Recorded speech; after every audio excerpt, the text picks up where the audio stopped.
How important is image and personal appearance in the beauty industry?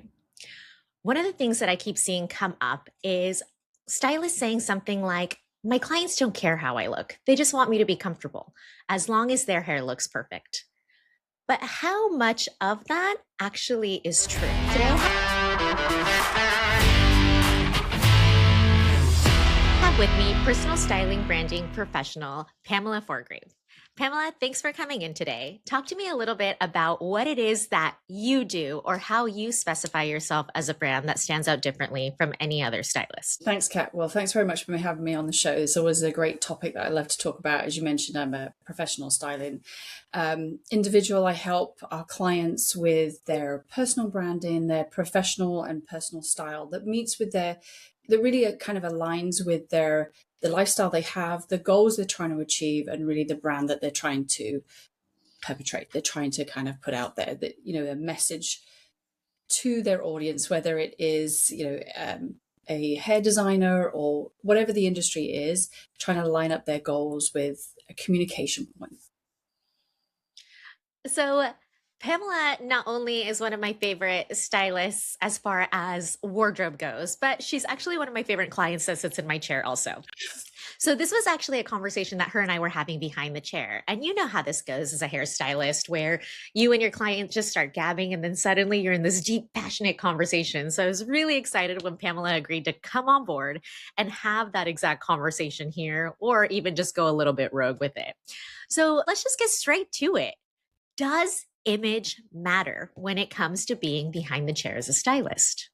I think it actually does. And I know that there is an argument for, well, because you and I have had this conversation. Well, I have my clients, I have my book of business. It doesn't really matter. I've got that. But I think where the conversation goes is this kind of idea of complacency, right? Yes, you're in a spot where you have wonderful clients and you're super busy, and you seem to you kind of get the idea that, well, it really doesn't matter. I have them. They've come to me. They're coming to me for your expertise. They absolutely are. But your image portrays a message to people. And whether I'm always hesitant to say this, but everybody makes a snap judgment on somebody when they meet them with the way they look. Is it right? Is it fair? No, but it's human nature. You get seconds to make that first impression.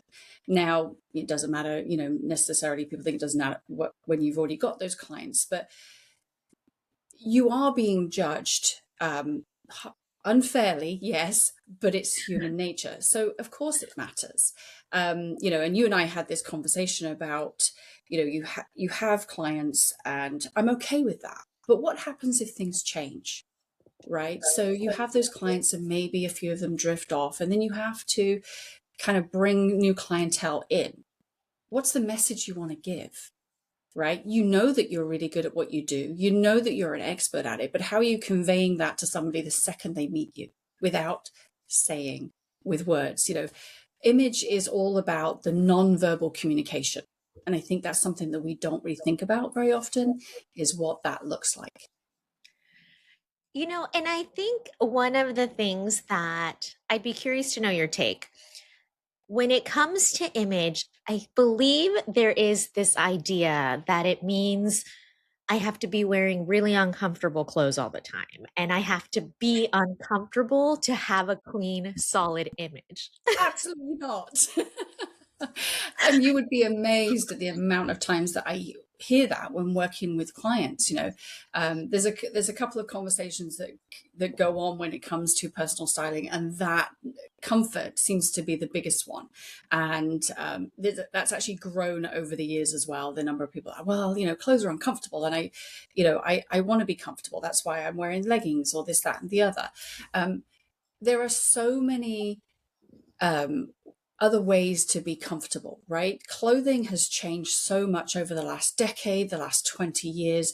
The fabrications that we use, the things that are in clothing, all of the stretch, we've gone from no stretch to two-way stretch to four-way stretch within the fibers. So you just have to be a little bit more thoughtful about the clothing that you buy and the fabrics that it's in to have comfortable clothing that doesn't always lean towards that leisure or athletic type clothing. Because I know that's a conversation we've had before about, okay, well, when people think comfort, it's leggings and sweatshirts and that kind of thing. But other clothing, other brands of clothes have that comfort factor. You just need to look for it or think about it a little bit differently. Nobody wants to be uncomfortable. I don't want to be uncomfortable, and my job is clothing. And I always think, we're not talking about 1950s dressed up. I'm not saying No, wear those itchy stockings and like squeeze your foot into these tiny shoes. And I absolutely mean, not. no, absolutely not. I'm behind the chair. I'm busy behind the chair. I get it. I get the comfort. Yeah. However, I think there is a fine balance, and I think it can get kind of lost. Having a solid image, to me at least, doesn't mean presenting yourself in a way that you can't wait to throw your bra off when you get home and just wear, sweatpants, even though we all get there because we've been so uncomfortable all day. It's just a different communication and translating yourself differently, right? Than you would Mhm. on a regular basis. Or how do you elevate that, right? And I think that's the word that you used right there that I use all the time. It's about elevation, right? So when we're talking to clients, there's this idea that when we talk about style, we're talking about fashion, and we're not, right? So you get this idea that the stuff that's gone down the runway is what we're talking about here when it comes to style, and that looks uncomfortable, and it's over the top, and it's nobody really wears that. I mean, you're not going to see people taking what's gone down the runway and walking through Bellevue Mall. It's not about that. Style is innately about who you are, right? So finding the things that really speak to your personality and then finding the comfortable, elevated wear of that, right? So if athleisure is your style, I don't know why I'm picking on athleisure today, but I think because it's one that people It's my would track jacket, resonate is with. it? My track jacket is triggering you.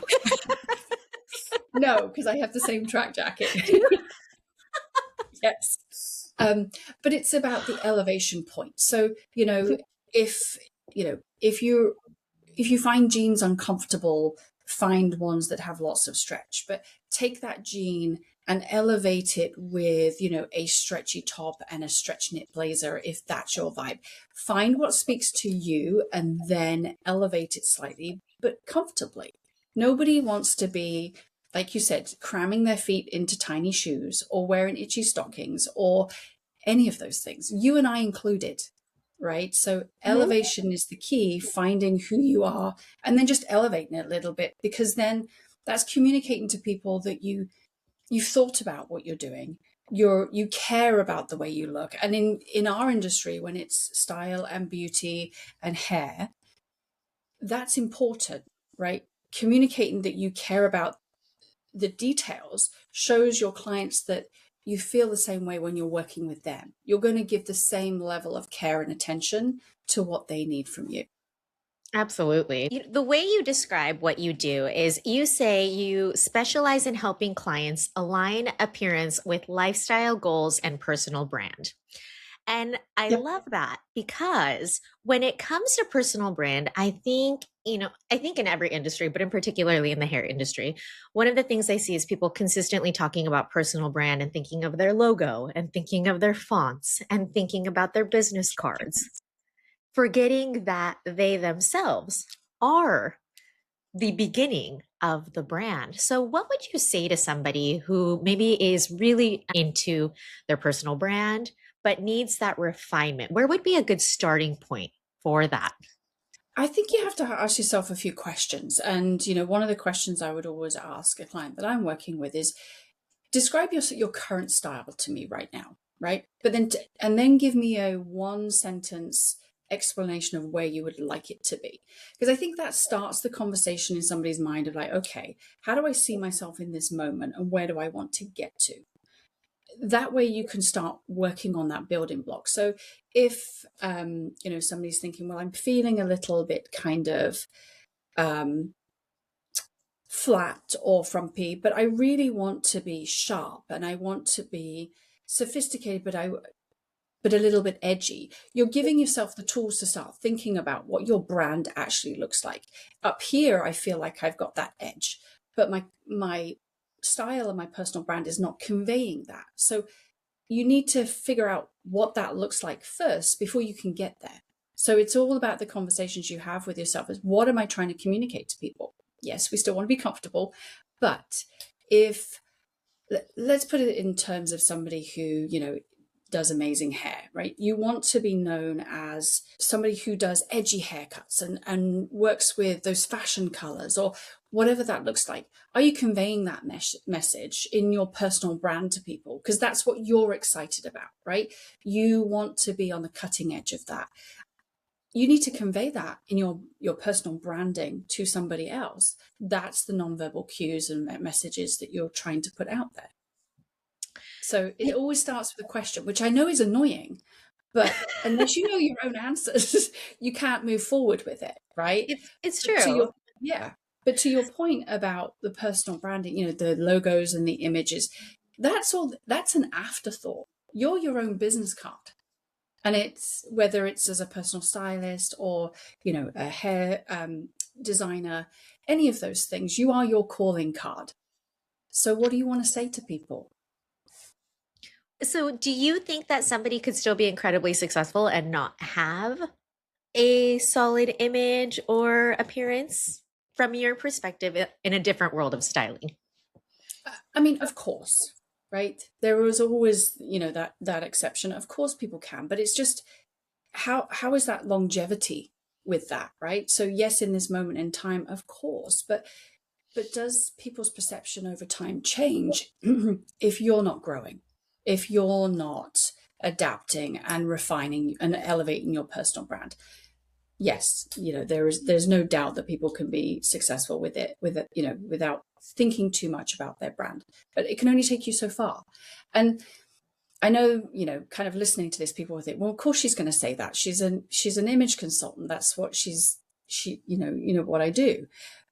But the research behind that it's there. And even in, when I'm talking to people and I've helped individuals with their personal style and their personal brand, they come back to us afterwards and say, I was doing really well before.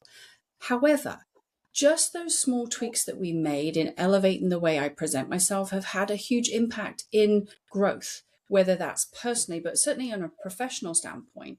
I can talk about people that have been passed over for promotions, but as soon as they take, on board, okay, I need to elevate, I need to be more comfortable in my clothing, I need to project this image of who I really feel inside, they'll come back and say, you know what, I got that promotion in the end. Or a business owner will, I've had people come back to me and say, I thought this was all kind of a little bit wooey. It doesn't really mean anything. But in actuality, my business has grown 30% in the course of 3 months, just by making small changes. So yes, you can be successful, but are you limiting yourself by not going that extra mile? Mm-hmm. Or even half a mile? or even just that little inch, right? Right? Just the baby steps sometimes. Mm-hmm. Do you find that that's particularly true for people who have more experience? So here's what I mean by that is, Okay. if a baby stylist comes in fresh off the floor, trying to build a clientele, and they are maybe, not showing up as polished as could be, is it going to be harder, you think, for that person to build the trust with the clientele than it would be for maybe a stylist that already has a built clientele that starts to relax on their look to continue to build? I think that there's some truth in that, yes. Mm-hmm. Because you want people to take you seriously, and you may not have quite the experience as everybody else, but you know what? Show up as though you do. Yeah, you've got this, you've nailed it, you've done all of your training. Now you want other people to see how well you do. But again, it comes back to that first impression, right? So they're fresh off the floor. Yes, they look, young and youthful, and they've got experience, but other people need to see it and feel it as well, right? And that comes with the first, like, oh, okay, they look put together, so they take pride in what they're doing, and they're obviously attention to detail. So all of these little things that you might not necessarily think about, I think it can have a huge impact, especially on somebody who's just starting out, because there's this phrase that I used to kind of think about when I was many moons ago, much younger, but dress for the job you want, not for the one that you have right now. right? And so anybody just coming into your industry or any industry really, dress for the clientele you want to have in 6 months, a year, not where you are at this moment. It's that projection of confidence and I know what I'm doing, I know what I'm talking about, even though I'm young or I'm just starting out, I'm knowledgeable and I have the confidence to get you, my client, where you need to go. So I think it's even more important for people that are just starting out. I would agree with that statement. Thinking about it, I think back to my first apprentice when I started at the space that I'm at now. She obviously was my apprentice, worked with me, trained with me, and then got on the floor. And I'm not even just saying it because I obviously trained with her. She's Mhm. insanely talented. You guys work with her also. Yep. Um, and she's amazing. She has a baby face. And at that time, I think she was only about 19, maybe Mhm. 20. And she looked like she could be 16 or 17. And that's tough for her because she's experienced, she's amazing. She's incredible. And when she first got on the floor, she was doing what most young people do. And I think what a lot of people actually do is they go to the Pinterest board, they find the things that Mhm. are trending, they find a photo of a girl posed to be styled. So maybe she has a baggy t-shirt and baggy jeans, but she has her hands tucked at her hips. So it shows a little silhouette. But when you're Mhm. wearing that in real life, it looks like you're just wearing a big potato sack. No movement, no, you're just long oversized Yes. t-shirt, long Mhm. jeans. Everything looks sloppy, even though on the photo it looked great. So she was making that consistent mistake and she was getting clients and she was getting new requests. And she was really building, but she was struggling. And we Mhm. sat down for a mentor meeting and she's like, I feel like my consultations take forever because my clients, like, they're instantly like, you're so young. Mhm. You're so young. Oh, but Yeah. like, okay, but are you sure?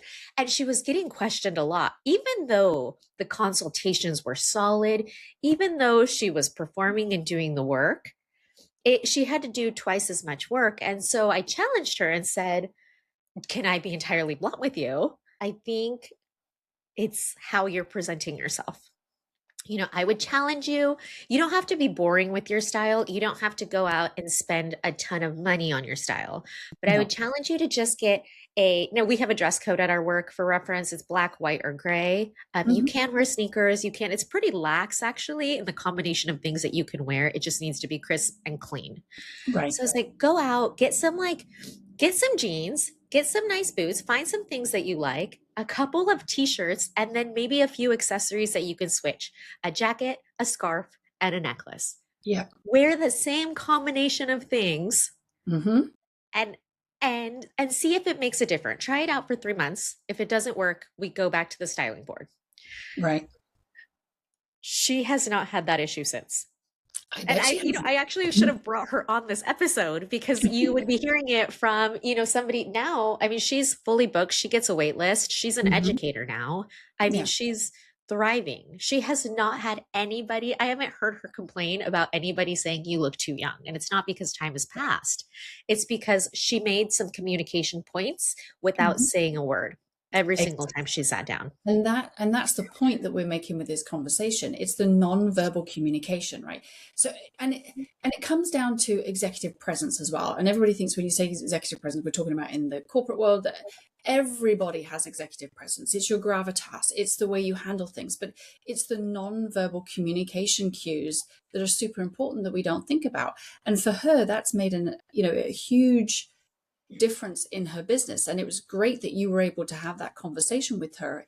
And, in truth, you don't need a massive, extensive wardrobe to do that. It's just a few tweaks and it's thinking about how you are viewed by other people. Again, it's uncomfortable to think that way, but it's how you move forward. And for her, it's worked. You and I have had this conversation, that every every now and again we come across people who think, well, when we're talking about style, it's very superficial. Is it? I mean, can be, but not when it comes down to, your business and how you present yourself for your brand. It we have to change that kind of mindset. It's about presenting yourself It in really a way that is. people like, I really like, she hasn't said anything yet, but I know she's going to be great. That's what you want. Totally. My biggest goal is whenever I walk through the front desk and I'm getting ready to pick up a client, I want Mhm. every client on that chair that doesn't know who their stylist to think, oh, I hope it's her. Yes. I want every single one of those clients to look at the way that I'm styled and look at the way I'm put together and say, "Oh, I hope she's my stylist." Yes. Even- Everybody should be thinking, Mhm. because you're commanding an audience, and not in a way as like, oh, look at me, look at me. It's like, I've earned the right to present myself in a way that shows I'm super skillful. I mean, you're an amazing, not only person, but you just, you know, everything you do when you teach people and you talk about hair, your confidence and your expertise, it shines through when you walk through the salon. I mean, I watch you coming and I'm like, there she is. She owns this place. And all of the other, you know, I think anybody that you mentor feels that way too. And that's really what you should be after, is that like, when you walk through, eyes are on you, is like, yes, she looks like she can do a wicked haircut. She looks like, that she's going to be precision cutting, and she's going to be able to mix that color that nobody else has got yet, because that's the message you convey as you walk through. Mhm. Yeah, that's the goal, right? And It should you be the said goal. something very, very, I think important a little bit back, which was it doesn't need to be expensive.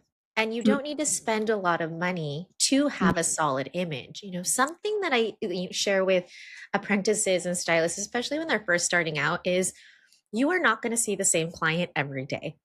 no.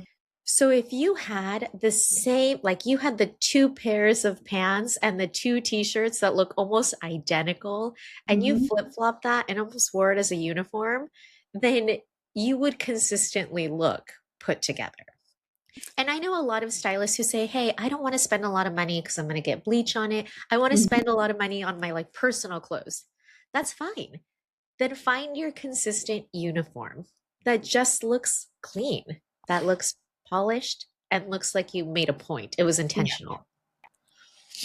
So here's what I would add to that, right? So, you're correct. Having a kind of uniform, which sounds a little like, oh, that's kind of boring.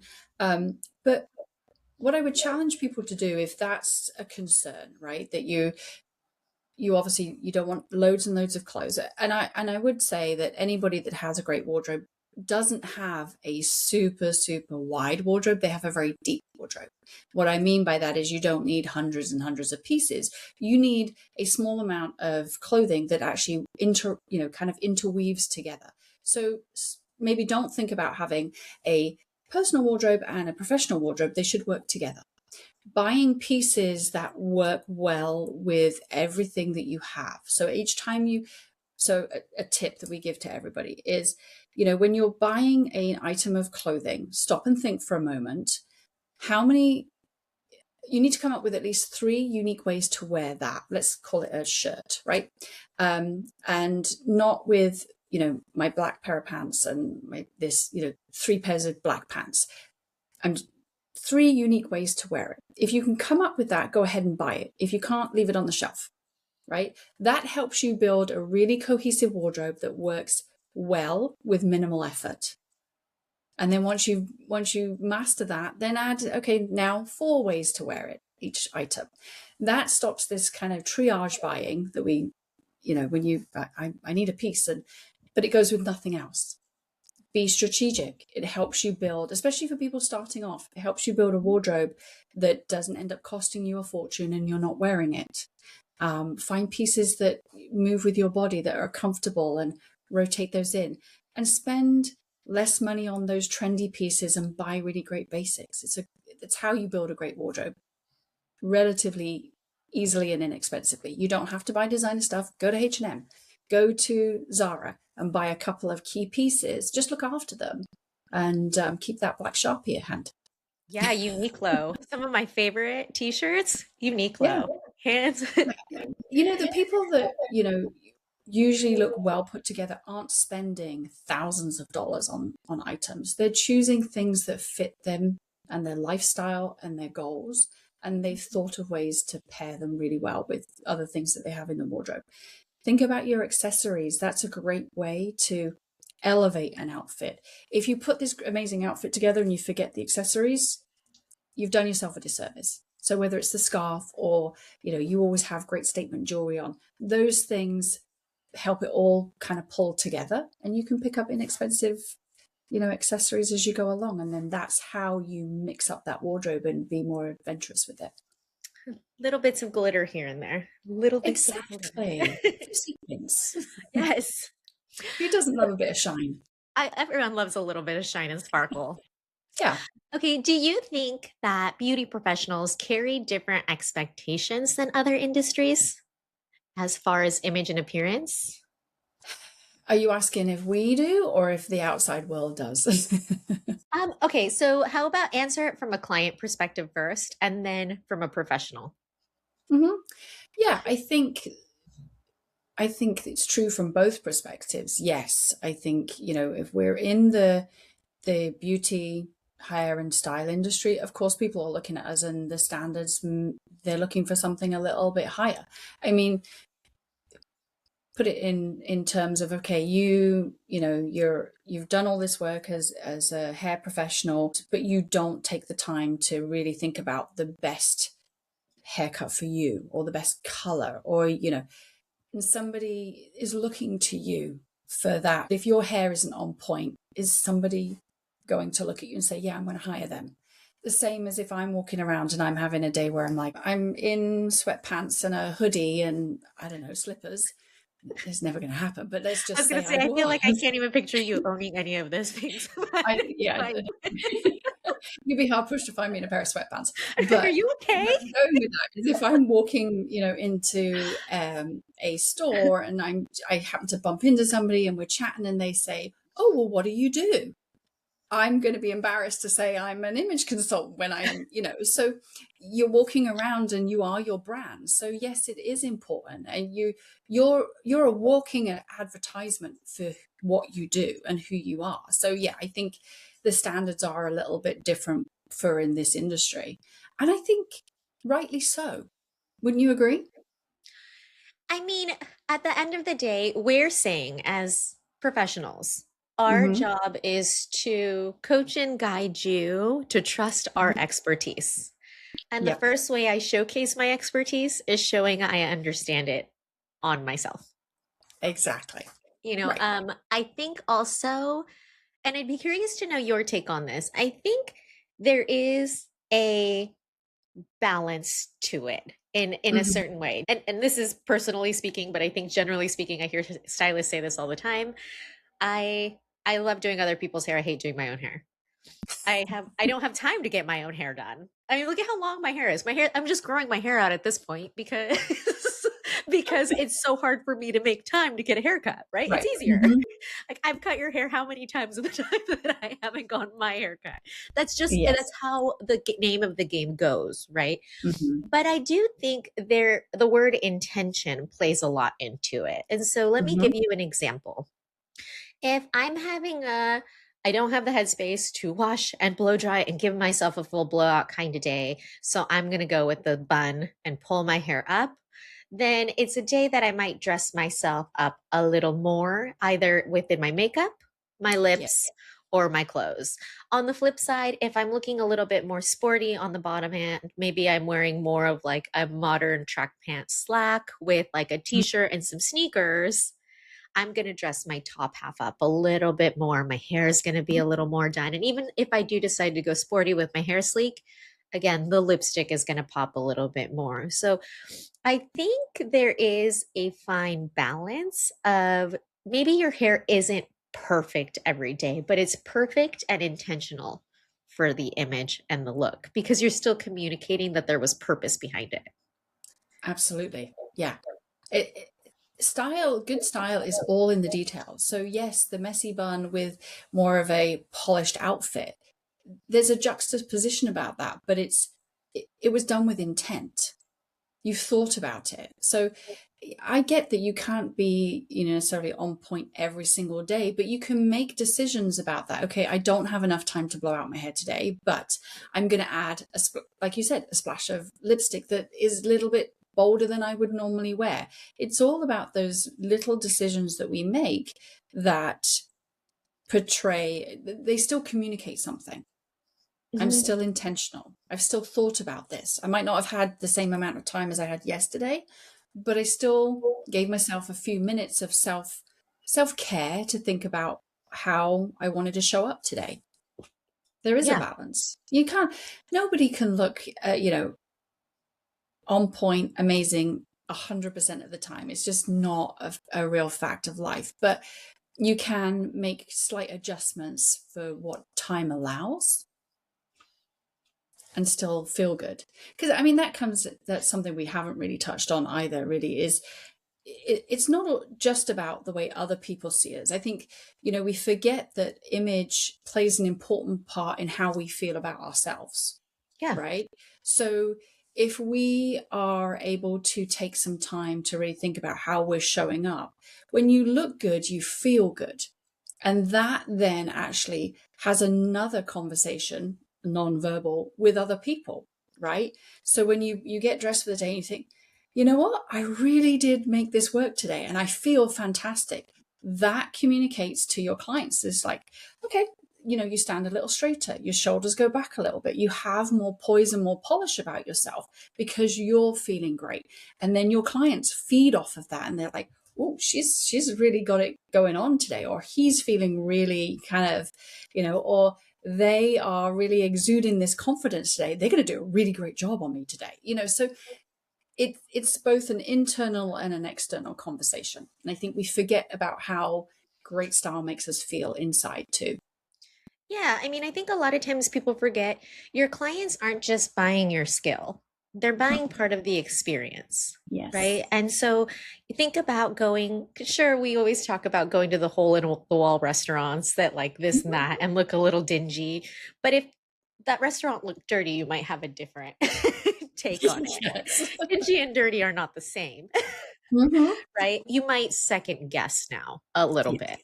Mm-hmm. And I think it's an extreme, but it's the same thing. You know, they're not just buying your skill, and they Mm-hmm. may buy your skill for a certain point of time, but somewhere else they may also be able to buy the skill, the experience, and the presentation. Right. So it does matter. It And does. I think it's important to also understand how to put your own personal twist on things, right? And how to incorporate your personal style, because I think that's the Exactly. other thing, right? And People will, that's something we talk about a lot. Yeah, your style it should be innate. It's indicative of who you are, right? You're communicating your personality through your style, right? Let's go back to the Pinterest thing that you talked about before, because this is a conversation I have all the time. We'll get clients in and they're like, oh, I saw this, that, and the other on Pinterest. Like, okay, that should be a starting point for that conversation of who you really are, right? But if you put on that flowy bell sleeve top and you feel super uncomfortable in like, oh, that is not your innate style, right? So again, it comes back to the conversation. But the people who, you see people walk around and they're just like they don't have a care in the world and they look fantastic. It's because they've nailed who they are with their style, right? They're not trying to dress like anybody else. They're Mhm. not trying to be the 5'9" model on Pinterest wearing, they've figured out that, okay, boho is not me.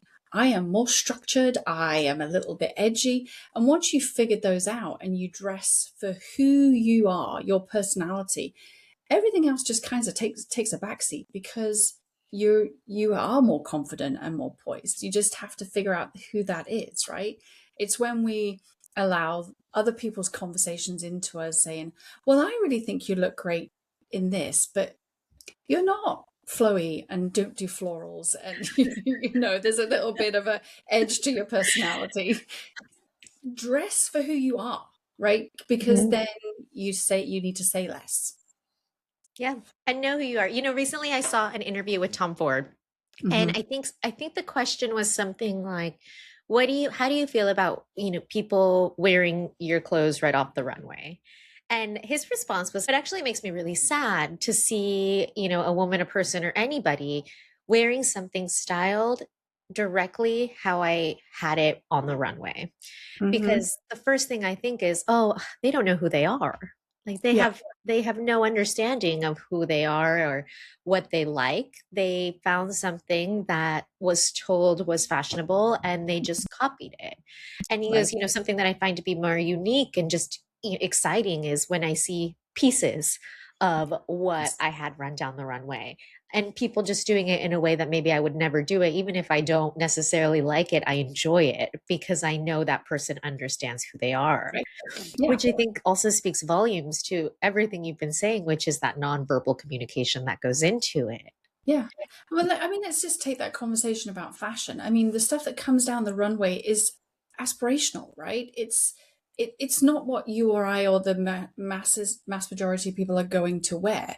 It's like that, but then boils down to the trends which show up in the store, and then you can pick from there what really suits your personality and incorporate it into your wardrobe. So, like, let's talk about the track jacket that you have on right now. I'm pretty sure we have the same one, right? You and I are going to style it completely differently, right? Yep. So Yep. I'm potentially going to wear that with a pencil skirt because I love a good, pencil skirt and a pair of heels, but you're going to wear it a different way, right? So Jeans, that's t-shirts, sneakers, headed to the city. That's my going out. exactly right. And so that's one way for you to wear it one day. I'm going to do it with a skirt or over a dress or something because that's uniquely who we are, right? You're finding ways to take clothing and make it your own, not dressing like somewhere else. If I turned up, to sit in your chair and I looked like you, you'd be like, what's she doing? Are you Right? okay? Because exactly, are you okay? Because it's not who I am, right? And everybody has the opportunity to really play with their style and figure out who they are in a way that just feels so comfortable. And again, people are uncomfortable in clothing because it doesn't necessarily fit their lifestyle. It's not always about the fabrics. Because it's not them. They've tried to take that image of somebody else and make it their own. What and how would you tell somebody to find that self-reflection to identify what it is that they like or who they are in that then? I think first of all, I mean, we talked about this earlier on, is that question. Give a one sentence statement of, what your style currently is, and then what you think you want it to be. And if you're not sure, start looking through the likes of, style boards and Pinterest and things like that. Not to copy, but find the things that like really resonate with you. And is that how I see myself? Is that really who I am? Because yes, you're looking at it on somebody else and they look fantastic, but you're looking at an image of somebody else that's their life is different from yours. So, but do I feel like that's something that really speaks to my personality? Right? Am I soft and flowy? And do I, kind of go with the flow? And does that feel like me? If the answer is no, not really, then look at something else. Say, okay, that feels more like me. And then start piecing those things together. Style is like a jigsaw puzzle. You fit the pieces in until you get, that feeling of like, yep, that's me. I'm good. Yeah, I mean, style is really who you are. Trends are what comes out. Exactly. Yeah. And we have a tendency to, we're a society we're a consumer society, right? So there's new trends, we have to buy them. But buy one or maybe two a season that fits in with your lifestyle. So if, the micro mini is what's on trend, but it's not really your style, don't buy it. You laugh, but it's like I'm gonna skip I that remember one. years and years ago that the cold shoulder trend, and it was Mhm. everywhere for seasons, but everyone was buying it, but they were like, well, I don't really like my shoulders. Then why are you wearing it? So be authentic to who you are, right? Just because it's there on the shelf doesn't mean you have to buy it. It Yeah. just, you find the thing that actually resonates with who you are and the way you live your life, right? If you're Yeah. you know, not everybody wants to wear 4.5 inch heels, and that's okay. You don't have to. Find what works for you. Yeah, I think that's my favorite thing about where I work is, like I mentioned, there's a dress code. It is black, white, or gray. Most of us lean towards black majority of the time, but I love seeing how everybody has does it in such a different way. Hmm.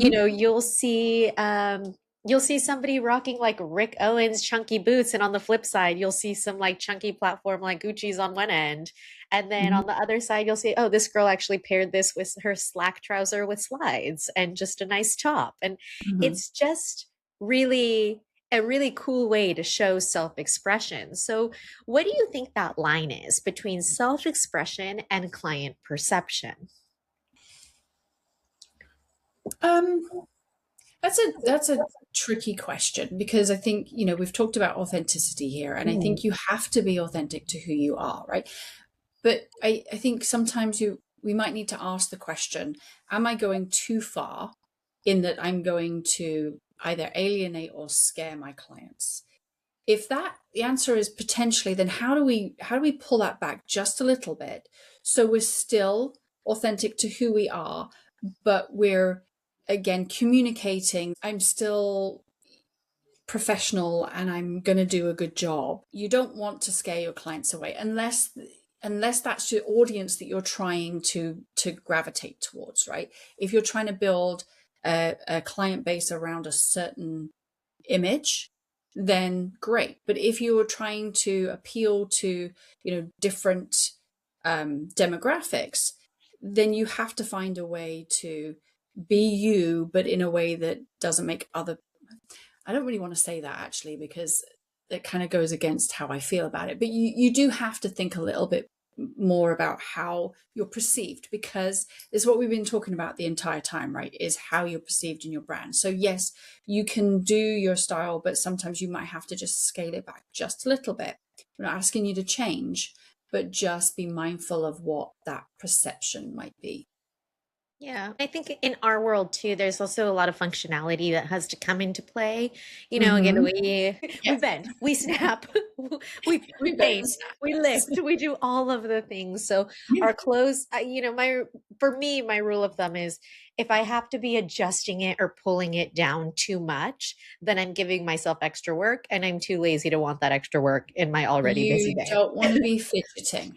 Like fidgeting Yeah. is, I have a colleague of mine, Beck, she's just like against fidgeting on any level, right? So you shouldn't be fidgeting in your clothes. Again, it comes back to comfort and finding the clothes that fit in with your lifestyle and who you are, not necessarily what you do, but there has to be some functionality to it. So if you're wearing clothing that you are constantly fidgeting with, time to move on and find something else. So, you know, accessories are a great way to elevate an outfit. We talked about that before, but you don't want them so that they're clonking somebody in the back of the head each time that you're combing through their hair or cutting. So you do have to think about some of the functionality of your clothing so it doesn't hinder what you're doing, but that doesn't take away from the fact that you can be you and be authentic.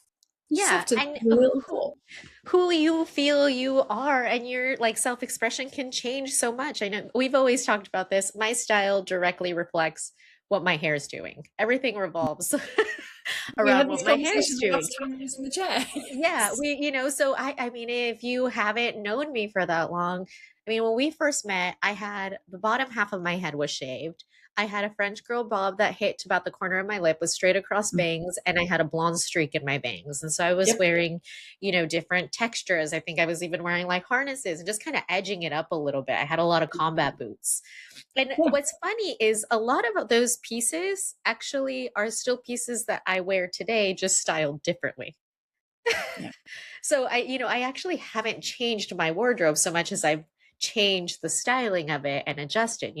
As my hair shaped up differently, then I started going a little more whimsical. Things were a little more girly. You start curling your hair more, doing this, doing that. And now I'm kind of back to like my sporty chic, which is my kind of go-to and my staple. It's what I really like. It's what I go to.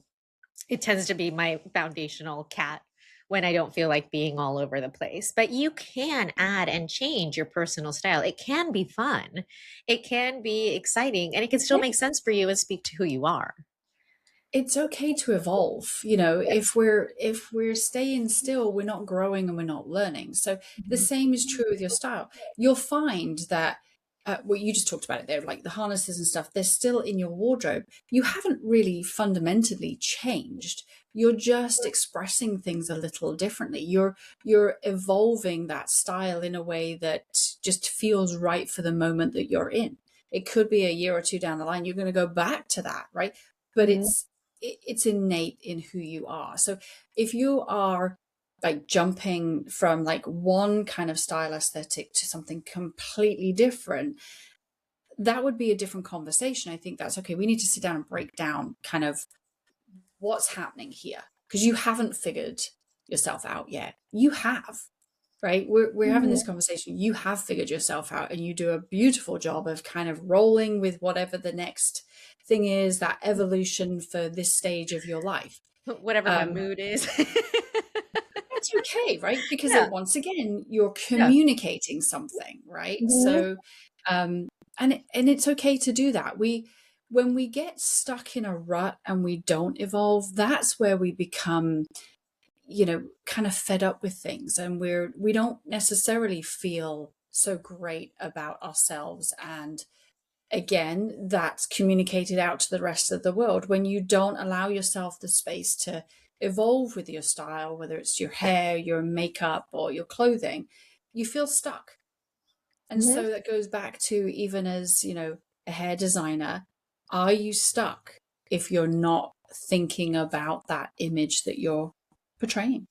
Yeah, it comes back down to if you're not growing, you're dying, right? So if Yes. you're not evolving and changing, what are you doing? And are Yeah. you okay with what you're doing? And are your clients okay with what you're doing? Well, and again, that comes back to that. You'll probably Mhm. find that your clients will be okay with it for a while, but then they might see that, okay, are we all stagnant here? Are we not growing? Are we not learning new skills that we can then pass on to our clients? Because our clients want to see evolution too, Mhm. right? They don't want to see the same old every time, whether Yeah. it's the hair that we're getting, or dye.